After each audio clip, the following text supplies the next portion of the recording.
The Port Authority of Guam recorded a $2.6 million increase during fiscal year 2021 in operating expenses from $55.7 million in fiscal year 2020.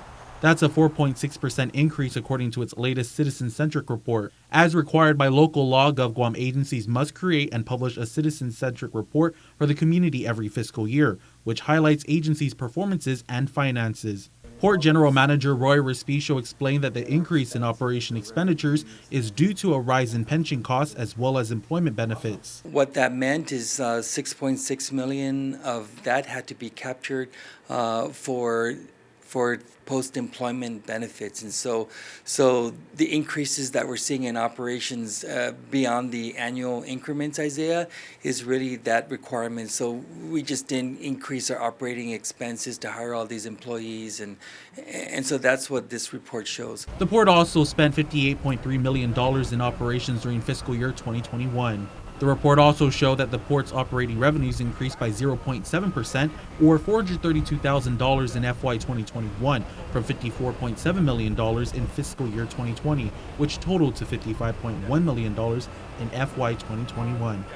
Meanwhile, the agency's productivity level increased. As part of its mission to reduce the turnaround time of ships calling at the terminal, the port saw lower berth hours for its vessels. Respicio cited an example on what this means for them. What that means is that the Matson vessel spends generally 17 hours less than what it took back in 2017. Sometimes we can discharge a Matson vessel, we can discharge her in about 20 to 22 hours. What this means is that the quicker we can discharge a vessel so she can sail to her next port means that they are not required to burn as much fuel to make up for the lost time.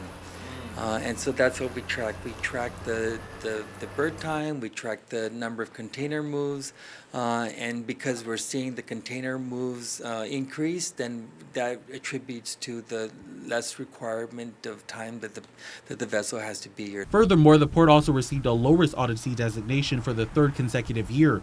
Moody's Investor Services also raised its outlook for the port from negative, which can be attributed to low leverage, strong liquidity, and the agency's ability to remain fully operational during the COVID-19 pandemic.